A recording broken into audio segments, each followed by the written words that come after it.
Olá, querido amigo, estimado irmão, estimada irmã, querido ouvinte.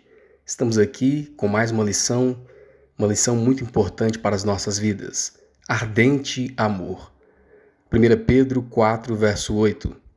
Sobretudo, tende ardente amor uns para com os outros, porque o amor cobrirá a multidão de pecados. O sentido em que o amor cobre os pecados vai além da prevenção do pecado. A palavra cobrir pecado aqui nesse contexto significa perdão, uma vida de perdão em relação ao nosso próximo, conforme os ensinos de Jesus. As agências do amor têm um poder maravilhoso, pois são divinas. Livro Educação, página 114. O primeiro tópico vem falando a profundidade do amor, o grande termômetro. Nós aprendemos aqui nesse primeiro tópico que com o pecado o verdadeiro amor foi distorcido na vida do ser humano. Antes do pecado, Adão e Eva viviam o verdadeiro amor para com Deus e um para com o outro. Antes do pecado, Adão daria sua própria vida para proteger Eva. Mas depois do pecado, esse amor foi distorcido. Depois do pecado, Adão colocou a culpa na sua companheira. A culpa da sua queda ele colocou em Eva. O amor esfriou, virou acusação, ao ponto de chegar à acusação do próprio Deus, a mulher que tu me deste. Nós podemos ler em Gênesis 3, verso 12. E o primeiro tópico nos mostra a forma mais simples de mostrar que alguém é cristão ou não, se é um verdadeiro cristão ou não. E a forma mais simples de mostrarmos se somos cristãos ou não é se amamos verdadeiramente o nosso próximo, nossos semelhantes. O amor é o termômetro para mostrar como anda a nossa vida espiritual. 1 João 2, verso 9, 1 João 4, verso 20. Evangelho de João 13, verso 35. Todos nós precisamos então verdadeiramente viver o verdadeiro amor. E esse verdadeiro amor só acontecerá na nossa vida se tivermos um verdadeiro relacionamento com Jesus no nosso viver, uma experiência própria com Cristo dia a dia. O resultado do nosso relacionamento com Cristo é que amaremos o nosso próximo. 1 João 2, verso 9, aquele que diz que está na luz e odeia seu irmão, até agora está em trevas. 1 João 4, verso 20, se alguém diz eu amo a Deus e odeio o seu irmão, é mentiroso. Pois quem não ama a seu irmão, ao qual viu, como pode amar a Deus a quem não viu? Nisto todos conhecerão que sois meus discípulos, se vos amardes uns aos outros. O segundo tópico, entendendo o princípio do amor. O segundo tópico nos ensina que neste mundo, o amor, e esse amor é entre aspas, esse amor mundano é baseado na troca. Só amo quem me ama.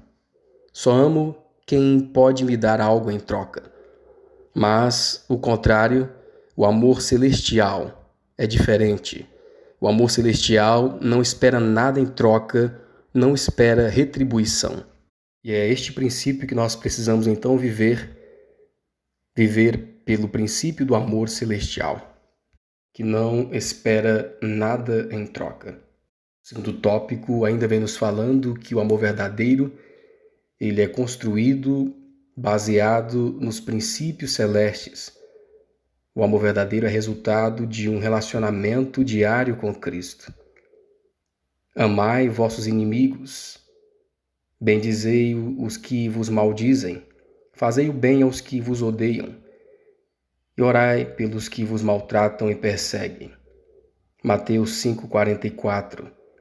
Esse é o grau de amor que Deus pede de cada um de nós.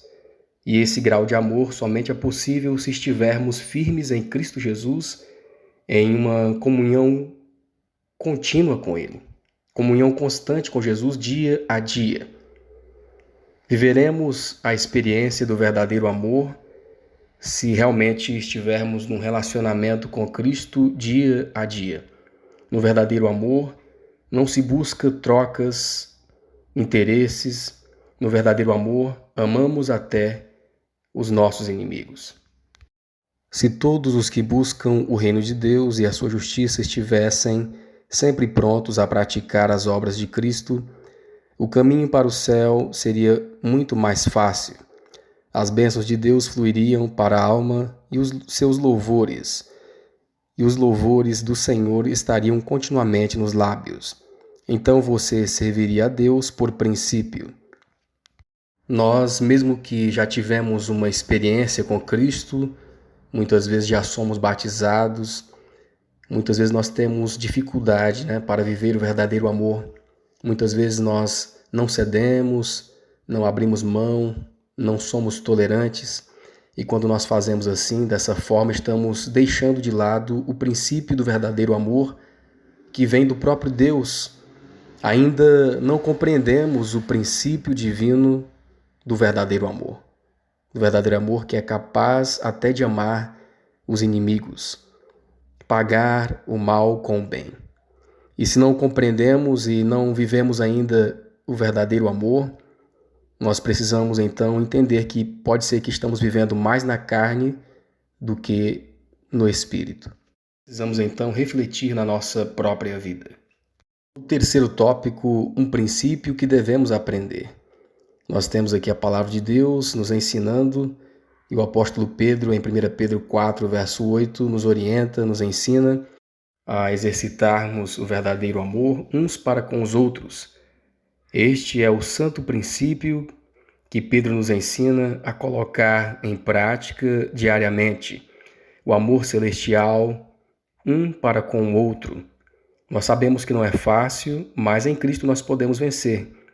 Em Cristo nós podemos ser obedientes à palavra de Deus para que o amor fraternal, que não é fingido, seja vivenciado dia a dia no nosso viver. O verdadeiro amor brotará de um coração puro, de um coração que aceita os preceitos de Cristo no viver.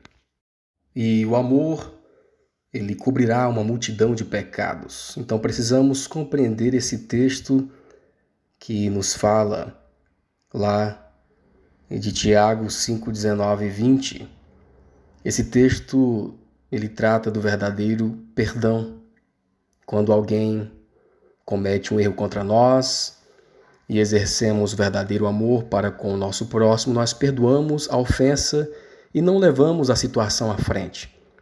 Assim, estamos evitando que o problema aumente, ajudando o nosso irmão com amor a vencer suas dificuldades.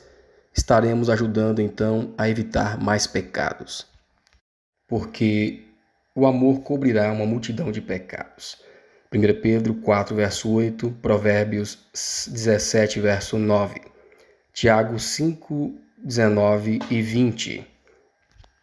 As Escrituras ensinam claramente que as pessoas em erro devem ser tratadas com paciência e consideração. Se seguirmos o caminho certo, o coração aparentemente endurecido pode ser conquistado para Cristo. O amor de Jesus cobre uma multidão de pecados. Sua graça nunca leva à exposição dos erros de outra pessoa, a menos que tal atitude seja uma necessidade real. Precisamos compreender também que esse texto ele não vem falando sobre tolerância ao pecado, passarmos a mão na cabeça para o pecado, mas ajudarmos as pessoas a evitarem futuros pecados, ajudarmos o nosso irmão em relação à sua dificuldade para que no futuro essa dificuldade não se transforme em outros pecados ou esse pecado cresça mais e mais na vida da pessoa. Precisamos ter tolerância e paciência ao lidarmos com as fraquezas das outras pessoas. É nesse sentido. E não em relação à tolerância ao aceitar o pecado. O quarto tópico vem nos falando algo importante, um fruto essencial do amor. E então o quarto tópico nos ensina a sermos hospitaleiros. E a hospitalidade para com o nosso próximo é um traço de caráter aprovado pelo céu. Isso revela que Jesus está em nosso coração. Praticarmos então a hospitalidade revela que Deus está em nossas vidas. Diz assim a palavra do Senhor, 1 Pedro 4, verso 9. Sendo hospitaleiros uns para com os outros sem murmuração. A hospitalidade é uma virtude cristã essencial, pois por ela alguns hospedaram anjos. Nós podemos ver isso em Hebreus 13, verso 2, Romanos 12 e verso 13. Há pouca prática da verdadeira hospitalidade, mesmo entre aqueles que alegam ser cristãos.